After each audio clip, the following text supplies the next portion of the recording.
আসসালামু আলাইকুম বন্ধুরা। গল্পের শুরুতেই আমরা দেখতে পাই যে বিশাল সব মনস্টার এই পৃথিবীতে হামলা করে দিয়েছে। দেখতে ভয়ানক এই মনস্টারগুলো মানুষের শিকার করে আর তাদেরকে মেরে ফেলতে শুরু করে।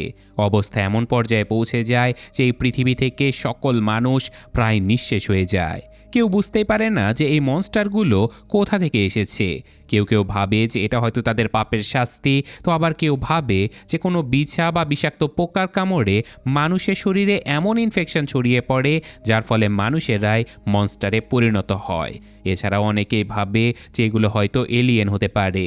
তবে এই সবই ছিল শুধুমাত্র গল্প কথা, আসল কারণটা কারোরই জানা ছিল না। তো যাই হোক, এই শহরে আমরা পল নামের একজন সার্ভাইভারকে দেখতে পাই যে কিনা তখন শহরের মধ্যে নিজের প্রয়োজনীয় জিনিসপত্রগুলো জোগাড় করছিল। ঠিক তখনই হঠাৎ করে সাইরেন বেজে ওঠে। সে নিজের জীবন বাঁচানোর জন্য দৌড়াতে শুরু করে। রাস্তা দিয়ে যাওয়ার সময় চারিদিক থেকে বিভিন্ন বিপদ তাকে ঘিরে ধরে, আর চারিদিক থেকে শুধুমাত্র মনস্টারদের গর্জন আর বোম ব্লাস্টের শব্দ শোনা যাচ্ছিল।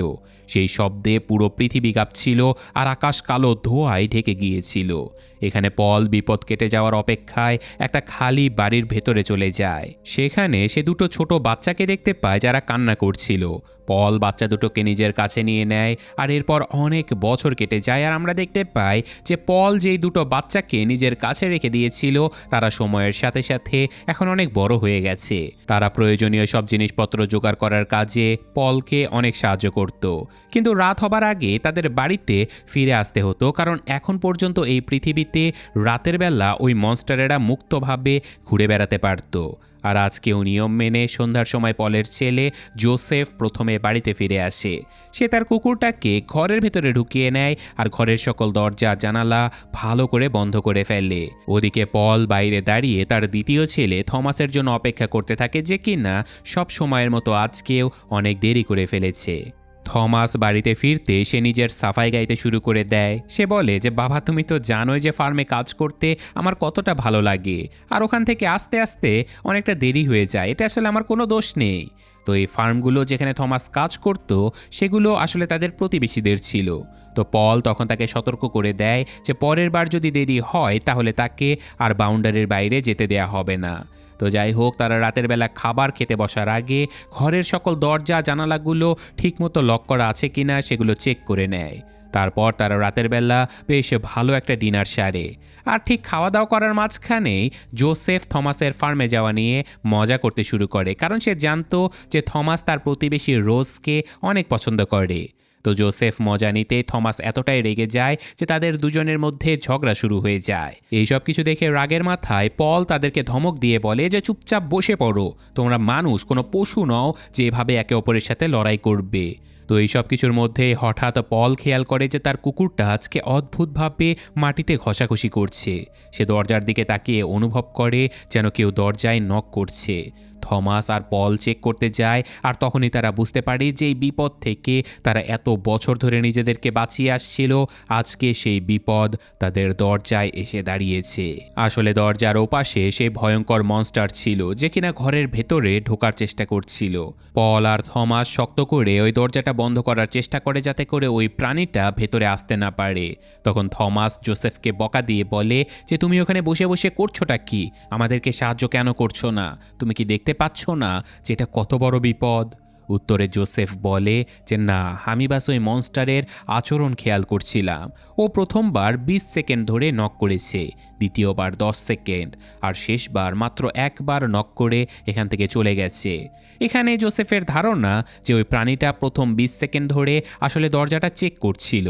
দ্বিতীয়বার যখন 10 সেকেন্ড ধরে ধাক্কা দেয় তখন তার অনেক শক্তি ছিল, আর সম্ভবত ওটাই দরজা ভাঙার জন্য তার আসল চেষ্টা ছিল।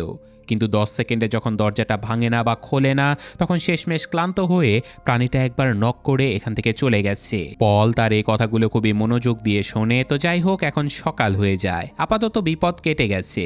পল বাইরে চলে যায় আর ওই দরজার ওপারে ওই প্রাণীটার নখের আঁচড় আর দাগ দেখতে পায়। সারাদিন কাজকর্ম করতে করতে কেটে যায়। তো এখানেই পল খেয়াল করে যে থমাস আজকে অনেক কাজ করেছে, কিন্তু জোসেফ সারাদিন ঘর থেকে বেরি হয়নি। আর এখন পল তাকে চেক করতে চলে যায়। তখন সে দেখতে পায় যে জোসেফ একটা গাড়ি বানানোর চেষ্টা করছিল। পল ভেতরে ঢুকতে জোসেফ তাকে বলে যে আমি প্রতিদিনের এই ভয়ের জীবন নিয়ে ক্লান্ত হয়ে গেছি বাবা, আমি চাই আমরা এখান থেকে পালিয়ে যাই, আর এই জন্যই এই গাড়িটা আমি বানাচ্ছিলাম। আমি জানি না এটা কাজ করবে কিনা। জিপের মতো দেখতে এই গাড়িটা ভালো করে চেক করার পরে পল জোসেফের প্রশংসা না করে পারেই না। পল বুঝতেই পারছিল না যে কিভাবে জোসেফ একদম ঠিকঠাক একটা গাড়ি বানিয়ে ফেলেছে। তো এবার পল সেই গাড়িতে সামান্য কিছু পরিবর্তন করার পরে ফাইনালি সেটা স্টার্ট নিয়ে নেয়। এই খুশিতে পল তাদের দুজনকেই গাড়ি চালানো শেখানোর জন্য নিয়ে চলে যায়, আর তাদেরকে ড্রাইভ করার জন্য নদীর পাড়ে পাঠিয়ে দেয়। এতে করে থমাস অনেক রেগে যায়, কারণ পল তাকে ফার্মে নিয়ে যাবার কথা দিয়েছিল। পল তাকে বলে যে থমাস আজকে এই কাজটাই বেশি জরুরি। তখন রাগী চেহারা বানিয়ে থমাস জোসেফের সাথেই চলে যায়। কিন্তু কিছুক্ষণের মধ্যে থমাসের মুড ঠিক হয়ে যায় যখন জোসেফ গাড়ির দিকটা ফার্মের দিকে ঘুরিয়ে দেয়। থমাস খুশি মনে ফার্মে নেমে যায়। সে জোসেফকে বলে যে তুমি যেখানে যেতে চাও চলে যাও, শুধু ফেরার পথে আমাকে এখান থেকে তুলে নিও। অন্যদিকে আমরা পলকে দেখতে পাই যে কিনা তার বাড়ির দরজার উপরে সেই মনস্টারের নখের দাগগুলো দেখছিল। সে নতুন কাঠ দিয়ে দরজাগুলো আবারও মেরামত করে ফেলে। এরপর নিজের সাথে কিছুটা ভালো সময় কাটানোর জন্য সে ঝর্ণার দিকে চলে যায়। সেখানে গিয়ে সে এক রহস্যময় কালো রঙের গুহা দেখতে পায়। এদিকে জোসেফও নদীর পাড়ে চলে আসে। সে নিজেকে দড়ি দিয়ে শক্ত করে বাঁধে আর ওই বিশাল জাহাজের ভেতরে ঢুকে পড়ে। তাকে এখান থেকে কিছু প্রয়োজনীয় জিনিসপত্র জোগাড় করতে হবে। সে খুবই সাবধানে জাহাজটা দেখে নেয়, কিন্তু যখনই সে একটা কম্পার্টমেন্টে যায় আর সেখানকার কেবিনগুলো খোলে, তখনই হঠাৎ অনেকগুলো অদ্ভুত পোকা তার উপরে আক্রমণ করে বসে। তার শরীর পুরোপুরি ঢাকা ছিল, কিন্তু তবুও পোকাগুলো তাকে কামড়ানোর চেষ্টা করতে থাকে। নিজের জীবন বাঁচানোর জন্য জোসেফকে ওখান থেকে বেরিয়ে আসতে হয়। থমাসও ফার্মের ভেতরে নিজের কাজ নিয়ে ব্যস্ত হয়ে পড়ে, কিন্তু এই কাজটা ছিল কেবলই একটা অজুহাত। আসলে সেখানে কাজ শেষ করে সে তার মেয়ে বন্ধুর সাথে দেখা করে। তারা একটা গাছের নিচে বসে অনেকটা ভালো সময় কাটায়। ছোটবেলা থেকে তারা এই গাছের নিচেই বসতো। তো কথা বলতে বলতে এখানে তাদের মন বেশ খারাপ হয়ে যায়, কারণ তারাও আজ পর্যন্ত এই ধাঁধার সমাধান করতে পারেনি যে এই পৃথিবীর সাথে আসলে এমনটা কিভাবে হলো, এই প্রাণীগুলো কে, আর তারা কোথা থেকেই বা এলো। তো যাই হোক, এখন তারা দেখতে পায় যে সন্ধে হয়ে আসছে আর সূর্য ডোবার আগেই তাদেরকে বাড়িতে ফিরে যেতে হবে। তাই থমাস ফার্ম থেকে দৌড়ে বেরিয়ে আসে, আর চলে আসার আগে তারা একে অপরকে জড়িয়ে ধরে। এদিকে পল যখন ঝর্ণা থেকে বাড়িতে ফিরে আসে, সে প্রচণ্ড চিন্তায় পড়ে যায়, কারণ তাদের কুকুরটা ঘরের বাইরে ছিল আর তার দুই ছেলে এখনও বাড়িতে ফেরেইনি। ওদিকে জোসেফ তাড়াতাড়ি গাড়ি স্টার্ট দেয় আর ঘরে ফেরার জন্য রওনা হয়ে যায়। আর থমাসও দৌড়ে বাড়ির দিকে আসছিল, কিন্তু এরই মধ্যেই সে মাটির নিচে তৈরি হওয়া একটা অদ্ভুত গর্তের ভেতরে আটকে যায়। এদিকে জোসেফ যখনই তার ভাইকে তুলে নেবার জন্য ফার্মে পৌঁছে যায়, তখন সে থমাসকে কোথাও খুঁজেই পায় না। এটা দেখে সে অনেক চিন্তায় পড়ে যায়। কিছু বুঝতে না পেরে সে সোজা তার বাড়িতে চলে যায় আর তার বাবাকে সব কিছু খুলে বলে। সে বাবাকে জানায় যে কিভাবে সে থমাসকে ফার্মে নামিয়ে দিয়েছিল, কিন্তু এখন সে থমাসকে কোথাও খুঁজেই পাচ্ছে না। পল তাকে বলে যে হাই খোদা, জোসেফ তুমি এটা কি করেছো? তো যাই হোক, ঠিক আছে, আপাতত তুমি শান্ত হয়ে ভেতরে চলে যাও, সকল দরজা জানালা ঠিকমতো লক করে দাও, আমি কুকুরটাকে নিয়ে থমাসকে খুঁজতে যাচ্ছি। এ কথা বলার সাথে সাথে তারা বাড়ি থেকে বেরিয়ে পড়ে। তো এখানেই আমাদের সেই গর্তের দৃশ্য দেখানো হয় যার ভেতরে থমাস আটকে গিয়েছিল। চারিদিকে ঘুটঘুটে অন্ধকার ছিল। থমাস কাঠের টুকরোতে আগুন জ্বালিয়ে গর্তের ভেতরটা দেখার চেষ্টা করে, আর সে চমকে ওঠে যখন সে সেখানে একটা অদ্ভুত কালো হাত দেখতে পায়। ওই মনস্টারটা থমাসের উপরে আক্রমণ করার আগেই থমাস তার কাছে থাকা ছোট্ট একটা ছুরি বের করে সাথে সাথে প্রাণীটার হাতে আঘাত করে বসে। এটা করার সাথে সাথে মনস্টারগুলো প্রচণ্ড ক্ষেপে যায়। থমাস পিছিয়ে যাবার আগে ওই মনস্টারটা গর্ত থেকে বেরিয়ে আসে, কিন্তু সেখানে আরও একটা বিশাল বড় মনস্টার ছিল, যে কিনা পেছন থেকে থমাসের মুখ খুবই বাজেভাবে চেপে ধরে। থমাসের শ্বাস নিতেও খুবই কষ্ট হচ্ছিল, আর সে মারা যাবার ঠিক আগ মুহূর্তে পল তাকে বাঁচাতে সেখানে চলে আসে।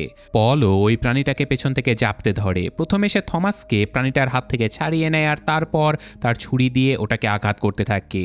সৌভাগ্যবশত এই যাত্রায় থমাস প্রাণে বেঁচে যায়, কিন্তু এখন সমস্যা হলো অনেক রাত হয়ে গেছে, আর এই সময় এই গভীর বনের মধ্যে দিয়ে বাড়ির দিকে দৌড়ে যাওয়াটা একেবারেই নিরাপদ ছিল না, কারণ রাতের বেলা সব জায়গাতে মনস্টারেরা ঘুরে বেড়ায়। তারা তাদের কাছে একটা টানেল দেখতে পায়। এটার ভেতর দিয়ে হাঁটার সময় মাটির নিচে একটা অদ্ভুত গর্তের কাছে তারা পৌঁছে যায়। পল মনে করে যে এই গর্তের ভেতরেই রাত কাটানো তাদের জন্য নিরাপদ হতে পারে। তো নিজেদের প্রাণ বাঁচানোর জন্য তারা ওই জায়গার প্রবেশ পথটাও বন্ধ করে ফেলে। তারা ওই প্রবেশ পথ বন্ধ করতে না করতেই হঠাৎ মনস্টারদের গর্জন শুনতে পায়।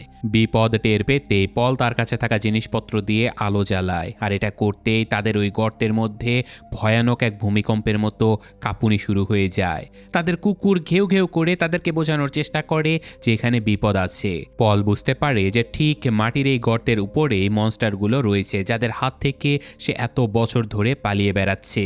মনস্টারগুলো উপর থেকে মাটি ফেলে এই গর্তটা ভরাট করতে শুরু করে দেয়। এটা পরিষ্কার হয়ে যায় যে এই জায়গাটা আসলে ওই মনস্টারদেরই তৈরি করা একটা ফাঁদ ছিল, যার মধ্যে থমাস আর পল দুজনে এখন আটকা পড়ে যায়। আর এখন এই মনস্টারেরা তাদেরকে এখানে আটকে ফেলার চেষ্টা করছে। পলের কাছে তাদের জীবন বাঁচানোর আর কোনো উপায় ছিল না, তাই মনস্টারদের ভয় দেখানোর জন্য সে গর্তের একটা ছোট ফুটো দিয়ে তার হাতের আলোটা বের করে ধরে। আর এটা দেখা মাত্রই মনস্টারটা আরও রেগে যায়। এবার মনস্টারটা গর্তের মুখটা খুলে ফেলে আর তাদের বাবা ছেলের উপরে আক্রমণ করার জন্য গর্তের ভেতরে ঢুকে পড়ে।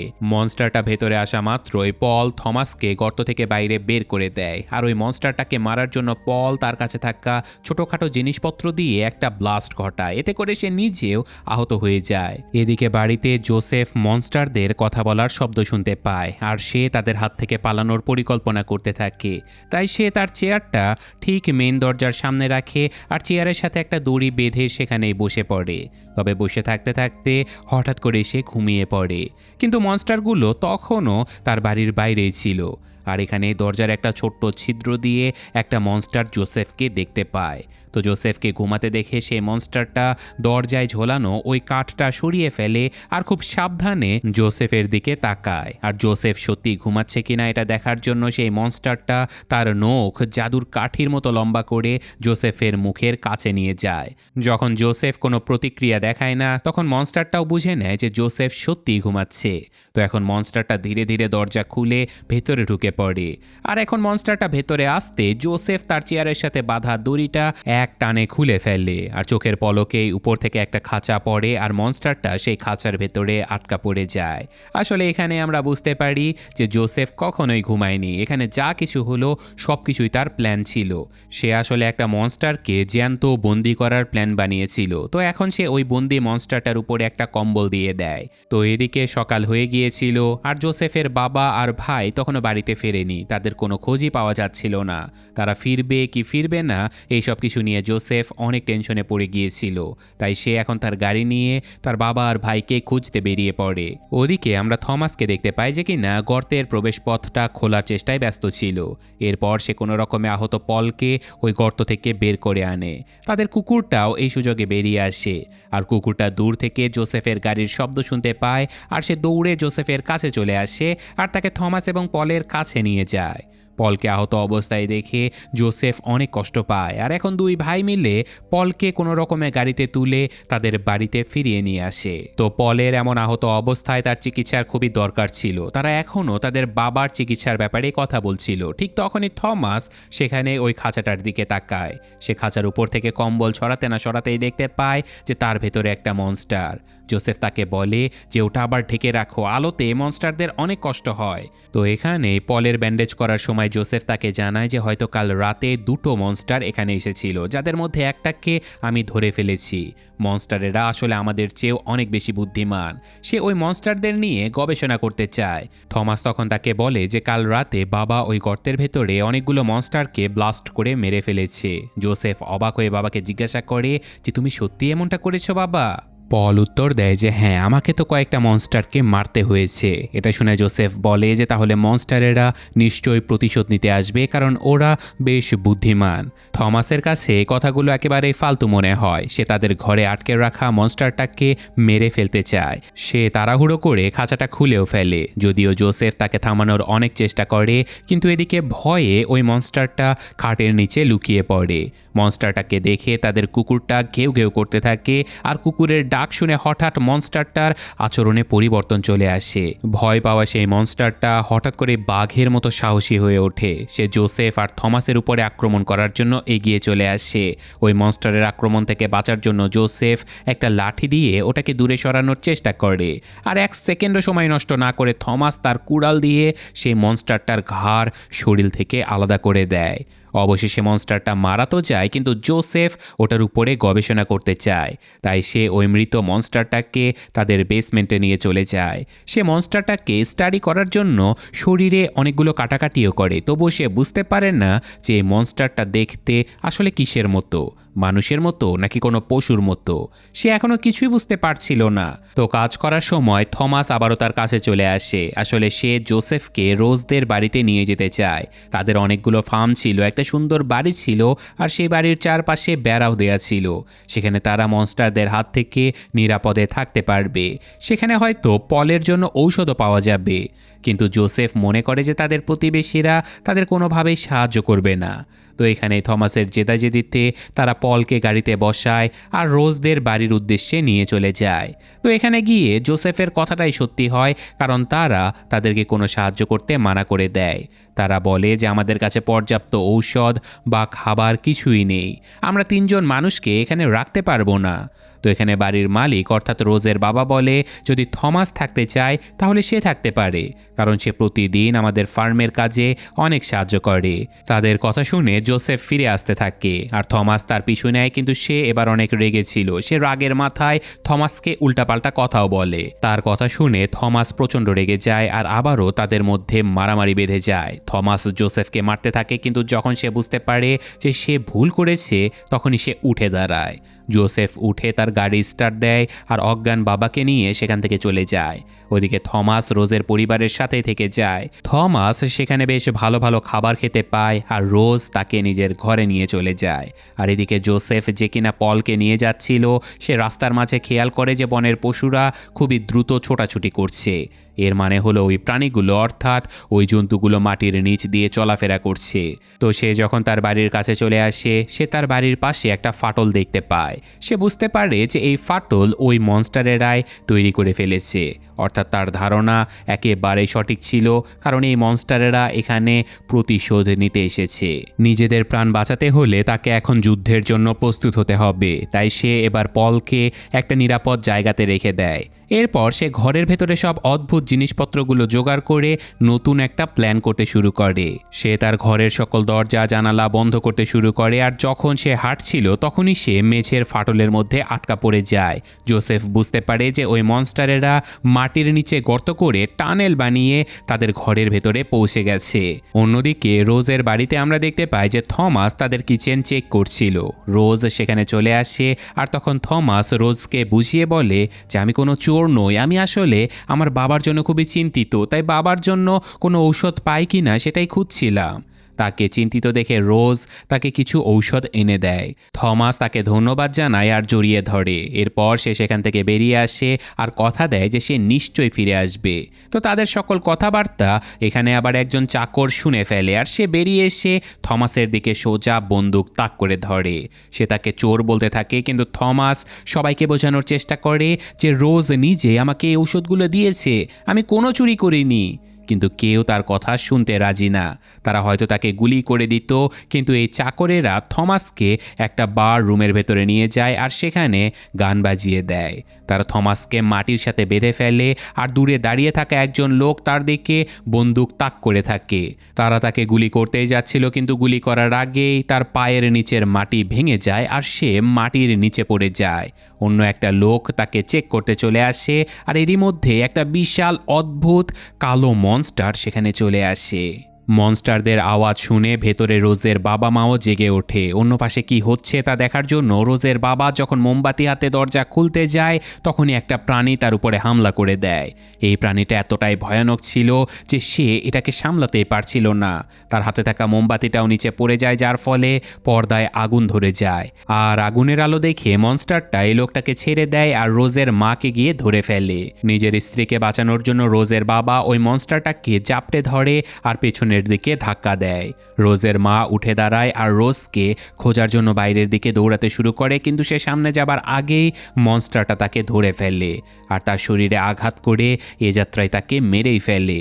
রোজ তার রুম থেকে এই শব্দগুলো শুনতে পাচ্ছিল, তবে সে জানতো না যে এই আওয়াজের কারণেই তার বাবা মা দুজনেই মারা গেছে। তো আওয়াজ থেমে যাবার সাথে সাথে সে চেক করার জন্য রুম থেকে বেরিয়ে পড়ে। সে চারিদিকে শুধু রক্ত দেখতে পায় আর রক্তের দাগ অনুসরণ করতে করতে সে তার বাবা মায়ের ওয়াশরুমে চলে যায়। সেখানে যাওয়া মাত্রই সে চিৎকার করে ওঠে, কারণ তার মৃত মা তার সামনে পড়েছিল আর সেখানে একটা বিশাল মনস্টার দাঁড়িয়েছিল। বাড়ির অন্য পাশে যেখানে চাকরেরা থমাসকে বেঁধে রেখেছিল সেখানেও একটা প্রাণী সবাইকে মেরে ফেলেছে, আর এখন সেটা থমাসের দিকে এগিয়ে আসছিল তাকেও মারার জন্য। তো এখানে থমাস নিজেকে বাঁচানোর জন্য দ্রুত হাত পা নাড়াতে থাকে। অনেক কষ্টে নিজেকে মুক্ত করে সে পেছনের দিকে দৌড়ানোর চেষ্টা করে, কিন্তু সে তার এই চেষ্টায় ব্যর্থ হয়ে যায়, কারণ এখন তাকে মারার জন্য মনস্টারেরা ঠিক তার সামনে এসে গিয়েছিল। কিন্তু ঠিক সেই সময় রোজ একটা বন্দুক নিয়ে সেখানে চলে আসে আর গুলি করে সে মনস্টারটাকে মেরেও ফেলে। তারা মনস্টারটার হাত থেকে প্রাণে বেঁচে তো যায় আর দৌড়ে ঘর থেকে বাইরে চলে আসে। থমাস দেখতে পায় যে রোজের পুরো বাড়িটা পুড়ে গেছে। রোজ তাকে বলে যে আমার বাবা মাও মারা গেছে। এটা শুনে থমাসের অনেক কষ্ট হয়, কিন্তু এখন এইসব কিছু নিয়ে পড়ে থাকার কোনো সময় ছিল না। এই জরুরি পরিস্থিতিতে তারা থমাসের বাড়িতে যাওয়ার সিদ্ধান্ত নেয়। অন্যদিকে জোসেফ এখনও ওই প্রাণীগুলোর সাথে লড়াই করার পরিকল্পনা করছিল। প্রাণীগুলো তাদের বাড়িতে যত গর্ত বানিয়েছিল, জোসেফ বাড়ির সকল আসবাবপত্র দিয়ে সেই গর্তগুলো বন্ধ করে ফেলে। নিজেকে প্রস্তুত করার পরে সে তার অজ্ঞান বাবার মাথায় পরম স্নেহে হাত বুলিয়ে দেয়। এরপর সে মনস্টারদের সাথে যুদ্ধ করার জন্য বেরিয়ে আসে। হঠাৎ করে তার দরজায় একটা ছোট্ট জানালা খুলে যায়। সে ভয়ে পেছনের দিকে তাকায়, কিন্তু তারা ছিল থমাস আর রোজ।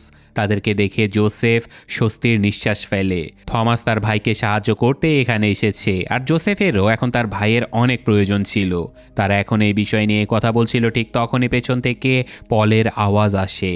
আর বাবাকে সজ্ঞানে দেখে তারা দুই ভাই প্রচণ্ড খুশি হয়ে যায়। থমাস তার জন্য যে ঔষধ নিয়ে এসেছিল, তারা সেই ঔষধগুলো তাদের বাবাকে খাইয়ে দেয়। তখন পল তাদেরকে বলে যে এখন আমাদের বাঁচার জন্য শেষ মুহূর্ত পর্যন্ত লড়াই করার সময় এসে গেছে। তো এখানে জোসেফ বাকি দুজনকে তার প্ল্যানটা বলে, আর তারা তাদের কাছে থাকা সকল গ্যাস আর পেট্রোল জমা করতে শুরু করে। ঘরের সব জায়গাতে পেট্রোল আর গ্যাস সিলিন্ডার ছড়িয়ে দেবার পরে তারা তাদের পুরনো ফ্রিজার ঠিক ঘরের মাঝখানে এনে রাখে। রোজও এখানকার বাকি জানালাগুলো বন্ধ করে ফেলে, আর এরপর ছোট ছোট বাজি, দিয়াশলাই আর এমন সব জিনিসপত্র যা দিয়ে আগুন ধরানো সম্ভব সবকিছু তারা ঘরের মধ্যে ছড়িয়ে দেয়, এমনকি তাদের বাবার সিগারেটগুলো। এভাবেই তারা সব প্রস্তুতি শেষ করে ফেলে, আর তারা দেখতে পায় যে মনস্টারদের তৈরি করা সেই গর্তটা, যেটাকে তারা আসবাবপত্র দিয়ে ঢেকে রেখেছিল, এখন সেই আসবাবপত্রগুলো নড়তে শুরু করেছে। এর মানে এখানে মনস্টারেরা চলে এসেছে। অন্যদিকে যে রুমে পল ছিল, সেখানে চিমনির ভেতর দিয়ে একটা মনস্টার পলের রুমের ভেতরে ঢুকে পড়ে।